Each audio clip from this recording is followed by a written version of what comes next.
Today we will discuss about classification of virus.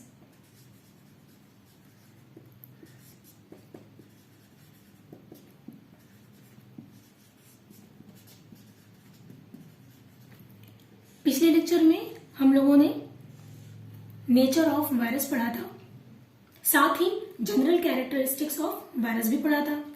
आज हम लोग क्लासिफिकेशन ऑफ वायरस पढ़ेंगे। वायरस को विटेकर के 5 किंगडम क्लासिफिकेशन के अकॉर्डिंग कोई स्पेसिफिक प्लेस नहीं मिली। इसकी बहुत सारी वजह थी। वायरस नॉन सेलुलर है, वायरस हैव नो सेल, साथ ही ये ऑब्लिगेट पैरासाइट है, survive only in the host cell, और वायरस का स्ट्रक्चर भी बिल्कुल सिंपल होता है। इसमें सिर्फ प्रोटीन और जेनेटिक मटेरियल होता है, यानी कि न्यूक्लिक एसिड, डीएनए और आरएनए। इस वजह से according to Whittaker 5 kingdom classification, virus didn't find any specific place.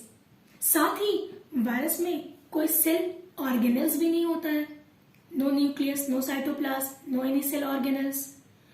इसीलिए वायरस को इवोल्यूशनरी फाइलोजेनी के अकॉर्डिंग एक नेचुरल वे में क्लासिफाई करने का कोई सिस्टम नहीं था।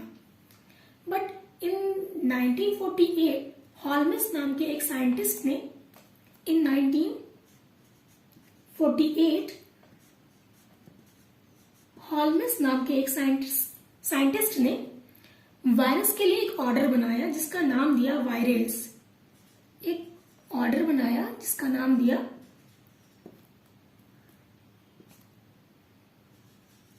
वायरेल्स, और इस ऑर्डर के अकॉर्डिंग हॉलमिस ने क्या किया, वायरस को उनके होस्ट के बेस पर 3 क्लास या एज अ ग्रुप में डिवाइड कर दिया। On the base of host के बेस पर इस ऑर्डर को हॉलमिस ने 3 ग्रुप में डिवाइड किया। ऐसे वायरस जिनका होस्ट एनिमल या ह्यूमन है उनको ज़ूफेजिनिया कहा, और ऐसे वायरस जिनका होस्ट प्लांट है उनको फाइटोफेजिनिया कहा। फाइटो मीन्स प्लांट होता है। और ऐसे वायरस जिनका होस्ट बैक्टीरिया है उनको फेजिनिया नाम दिया, ज़ूफेजिनिया,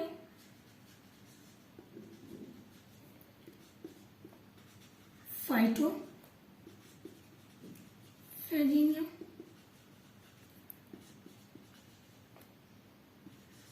फेजिनिया। ये आपके एनिमल वायरस, प्लांट वायरस, और ये bacterial virus. But it is oldest method of classification. ये सबसे ओल्डेस्ट मेथड ऑफ क्लासिफिकेशन है, और इसमें बहुत सारे मिसमैच भी हैं। फॉर एग्जाम्पल कि अगर कोई वायरस जो एनिमल का होस्ट है उसकी जो मॉर्फोलॉजिकल स्ट्रक्चर है, जो जैसा वो दिख रहा है, सेम ऐसे ही बहुत सारे प्लांट वायरस भी थे जिनका स्ट्रक्चर मैच कर रहा था एनिमल वायरस से। देयरफॉर इसमें बहुत कंफ्यूजन होने लगी वायरस को स्टडी करने में। इसलिए इसे कोई स्पेसिफिक प्लेस, इस क्लासिफिकेशन के सिस्टम को कोई स्पेसिफिक प्लेस नहीं मिले और इसको रिजेक्ट कर दिया गया। आफ्टर दैट 1962 में लॉव, हॉर्न एंड टर्नियर ने एक सिस्टम बनाया क्लासिफिकेशन का। इन 1962 में Andre Lwoff, Robert, Horne and Paul Tournier, ये 3 साइंटिस्ट के नेम पर ही इस क्लासिफिकेशन को LHT नाम दिया गया।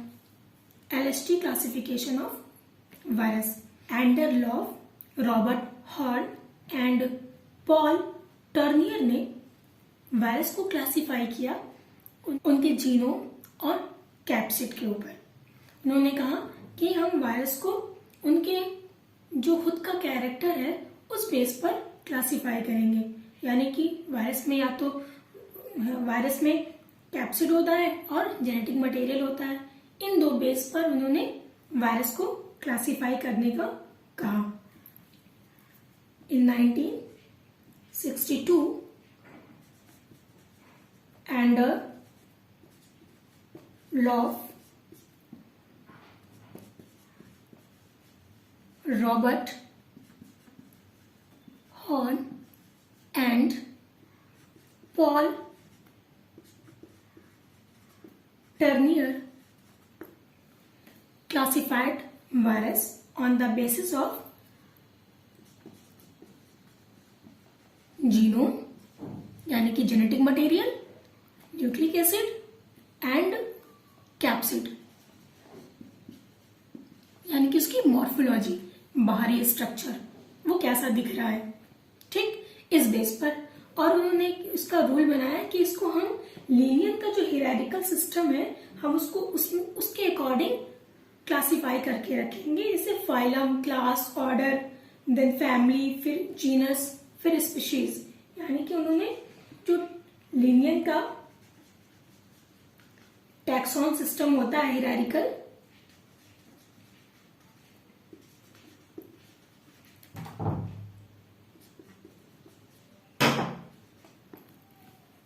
लीनियर के हियरार्किकल टैक्सॉन सिस्टम के अकॉर्डिंग उन्होंने कहा कि हम इसको क्लासिफाई करके रखेंगे, जिसमें phylum, class, order, then family, genus,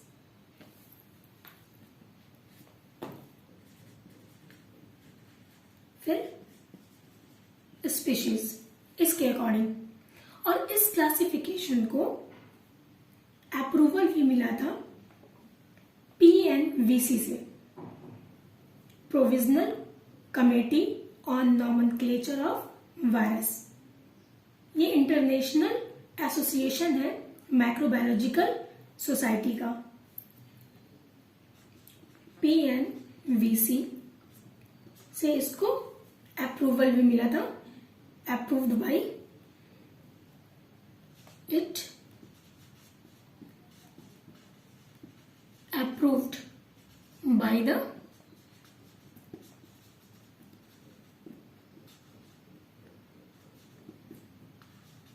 provisional committee on nomenclature of virus। ये international association of microbiological society है ऑफ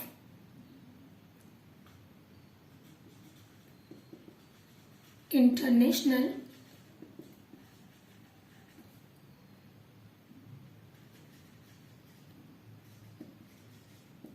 एसोसिएशन ऑफ माइक्रोबायोलॉजिकल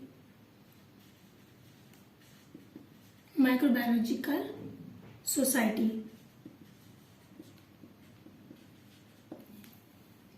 इन 1962 में ही इसको अप्रूवल भी मिल गया था, उस टाइम में जब इन्होंने ये स्ट्रक्चर वायरस को क्लासिफाई करने के लिए बताया। साथ ही इसको ICTV से रिकॉग्निशन भी मिल गया था, पहचान भी एक मिल गई थी। ICTV, international committee on taxonomy of virus, ICTV से इसको रिकॉग्निशन भी मिल गई थी, इसको एक पहचान भी मिल गई थी इस सिस्टम ऑफ क्लासिफिकेशन को, यानी कि LST क्लासिफिकेशन को। LST classification also got recognition by ICTV। आप लिख सकते हैं इसको international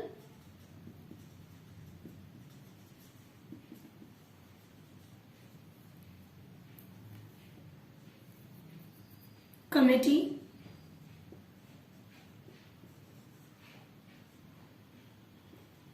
on taxonomy of virus.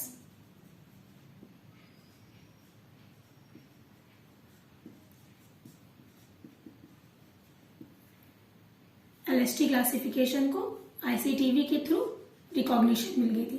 Before study of LST classification we will discuss some important terms. Now हमने आपको बताया था कि वायरस सिंपलेस्ट स्ट्रक्चर होता है जिसमें न्यूक्लिक एसिड और प्रोटीन पार्ट होता है. उसकी कंप्लीट बॉडी स्ट्रक्चर क्रिएट हो जाती है, यानी कि उसका न्यूक्लिक एसिड यानी कि डीएनए और आरएनए ये किसी भी वायरस का कोर पार्ट होता है. कोर पार्ट ये आपका डीएनए होगा या फिर आरएनए. इसके बाहर एक कवरिंग होती है जो प्रोटीन की होती है. ये प्रोटीन की कवरिंग होती है जिसको कैप्सिड कहते हैं. ये कैप्सिड कैप्सोमियर से मिलकर बना होता है. इसमें कई कैप्सोमियर होते हैं. अलग अलग वायरस में कैप्सोमियर की काउंटिंग भी डिफरेंट होती है. यहाँ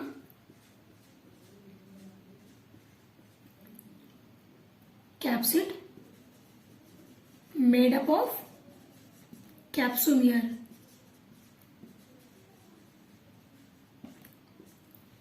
साथ ही बहुत से वायरस ऐसे होते हैं जिसमें हमने आपको बताया था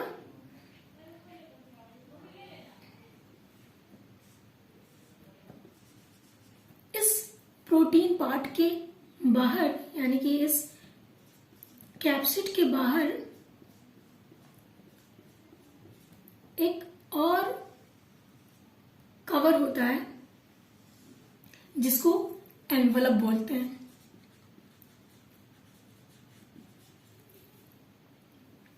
जो लाइपोप्रोटीन का होता है.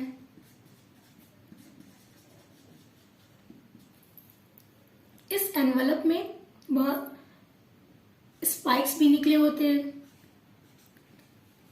अलग अलग प्रोटीन्स के और अलग अलग स्ट्रक्चर भी इसका डिफरेंट होता है.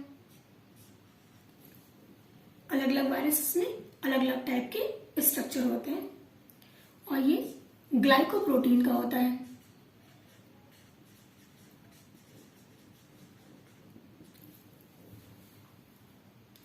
कुछ वायरस ऐसे होते हैं जो टैडपोल लाइक होते हैं. उनका स्ट्रक्चर टैडपोल लाइक होता है. जैसे फ्रॉग का लार्वा, उसमें दो पार्ट में एग्जिस्ट करते हैं, एक हेड पार्ट और उनका एक टेल पार्ट. टेल पार्ट होता है और हेड पार्ट होता है. किसी भी वायरस का कोर पार्ट यानी उसका डीएनए और आरएनए ही सफिशिएंट होता है किसी भी डिजीज को कॉज करने के लिए. बाकी जो स्ट्रक्चर है वो हेल्पफुल होते हैं होस्ट में इंटर करने के लिए, किसी भी होस्ट में जाने के लिए और अदर फंक्शन उस बॉडी में उसके इम्यून सिस्टम से खुद को बचाने के लिए उस वायरस को हेल्पफुल करते हैं, उस वायरस की हेल्प करते हैं. बट जो इन्फेक्शन कॉज होता है वो मेन कोर पार्ट ही होता है उसका. नाउ अब हम लोग देखते हैं कि एलएसटी क्लासिफिकेशन के अकॉर्डिंग कैसे क्लासिफाई किया गया है वायरस को. स्ट्रक्चर ऑफ वायरस हम लोग जब पढ़ेंगे देन इसके सारे फंक्शन और अच्छे से डिटेल में भी पढ़ेंगे. Now LST classification of virus को देखते हैं. लॉफ हॉर्न और टर्नियर ने वायरस के लिए एक फाइलम बनाया, विरा. फाइलम विरा. हमने आपको बताया था कि उन्होंने लीनियर के हिरारिकल जो क्लासिफिकेशन होता है टैक्सॉन का, उसकी बेस पे phylum, class, order, genus, species इस तरह से इसको कैटेगराइज करके बनाया था.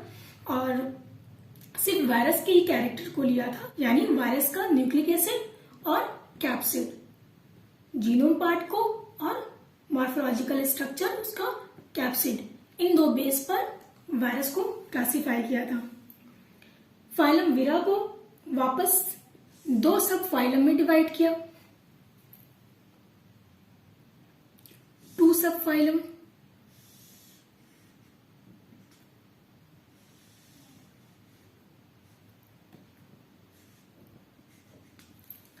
पहला डीऑक्सीवीरा, ये सब फाइलम है, सब फाइलम। पहला डीऑक्सीवीरा, ऐसे वायरस जिसमें डीएनए प्रेजेंट है, डीएनए वायरस। इन्होंने पहले हम लोग क्या करते हैं कि डीएनए को बेस बना करके वायरस को किस कैटेगरी में कैसे रखा गया है ये देख लेंगे। देन आफ्टर मॉर्फोलॉजी, यानी कि उसके कैप्सिड के बेस पर उसको क्लासिफाई करके हम लोग पढ़ेंगे। पहले आज हम लोग क्या करते हैं कि उसके डीएनए पार्ट को, जीनोम पार्ट को बेस बना करके क्लासिफाई करते हैं। ऐसे वायरस जिसमें DNA as a genetic material है, उसको डीऑक्सीवीरा सब फाइलम में रखा।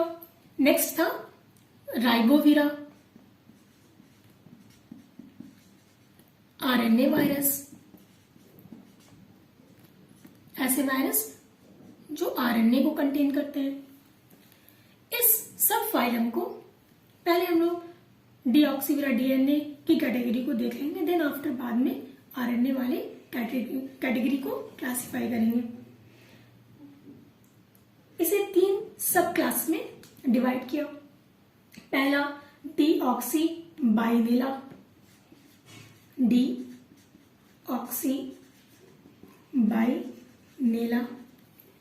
Next Deoxyhelica, Deoxyhelica. और third Deoxycubica, Deoxycubica. ऐसे वायरस जिनकी डुअल सिमेट्री है, यानी कि वो दो पार्ट में एग्जिस्ट कर रहे हैं। उनका दो पार्ट है पूरी बॉडी स्ट्रक्चर का, एक हेड पार्ट और एक टेल पार्ट, और एक कॉम्प्लेक्स टाइप का स्ट्रक्चर है। इसको लाइक अ टैडपोल लार्वा, फ्रॉग का जो टैडपोल लार्वा होता है, सेम ऐसा ही स्ट्रक्चर है। डुअल सिमेट्री वाले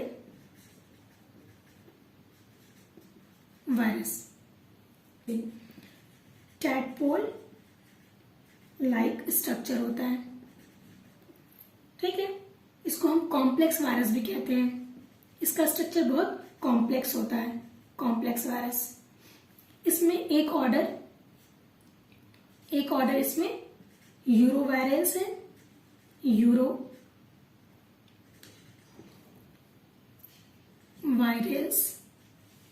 और इसकी एक फैमिली है फैगोविरिडी, फैगोविरिडी। डीऑक्सी हेलिका में इसका स्ट्रक्चर हेलिकल होता है। हेलिकल इन द सेंस एक जैसे ये रॉड शेप है, इस रॉड पे राउंडेड ऐसे हेलिकल के फॉर्म में इस पे कैप्सिड की लेयर लगी होती है, हेलिकल फॉर्म में। इसे हम कहते हैं helical symmetry, rod shaped helical symmetry, okay. Rod shape, rod, या इसको हम रॉड शेप भी कहते हैं, रॉड शेप्ड वायरस। इसमें एक ऑर्डर है चीटोविरल्स,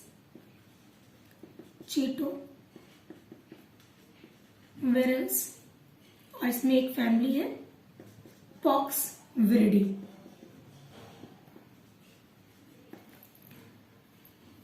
then after Deoxycubica, cubical symmetry, cube के फॉर्म में। जैसे आपका ये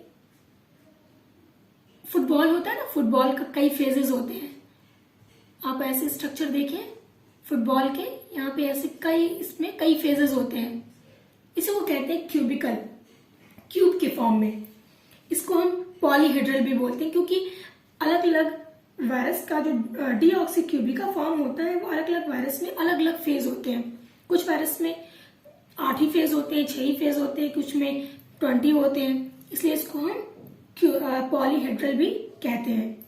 आइकोसाहेड्रल, आइकोसाहेड्रल,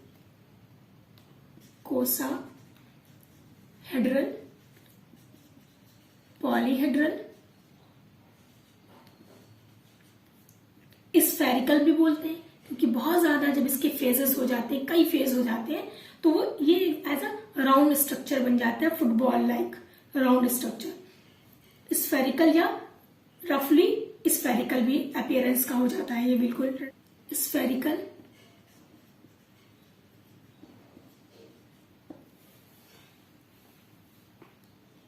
इसमें जो ऑर्डर है वो अब हम लोग देख लेते हैं।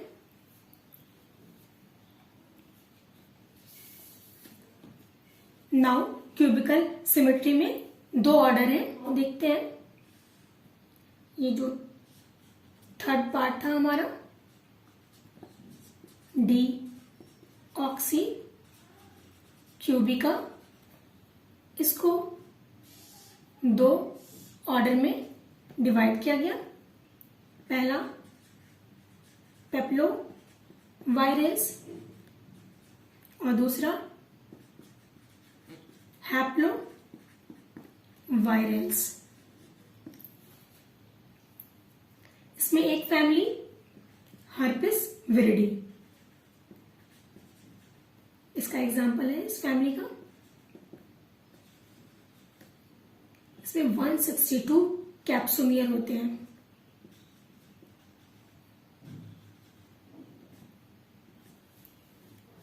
हैप्लोवायरस जो होता है ये नॉन एनवेलप होता है, यानी कि इसमें एनवेलप नहीं प्रेजेंट होता है, नॉन एनवेलप यानी कि नो एनवेलप। इसकी एक फैमिली है, इसमें कई फैमिलियां हैं। इरिडो विरिडी,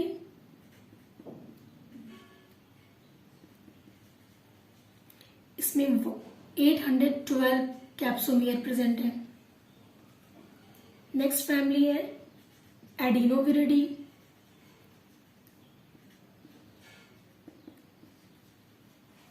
इसमें 252 कैप्सोमियर है। पैपिलो विरिडी 72 कैप्सोमियर है। नेक्स्ट है पैरवो विरिडी, इसमें 32 कैप्सोमियर है। और last micro viride,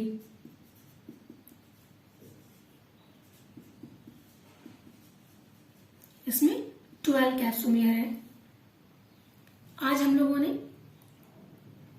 LST classification में डीएनए कंटेनिंग वायरस का क्लासिफिकेशन देखा। नेक्स्ट लेक्चर में हम लोग आरएनए कंटेनिंग वायरस को पढ़ेंगे, साथ ही मॉर्फोलॉजी को बेस बनाकर on the basis of morphology virus को कैसे क्लासिफाई किया गया है ये हम लोग पढ़ेंगे। Thank you.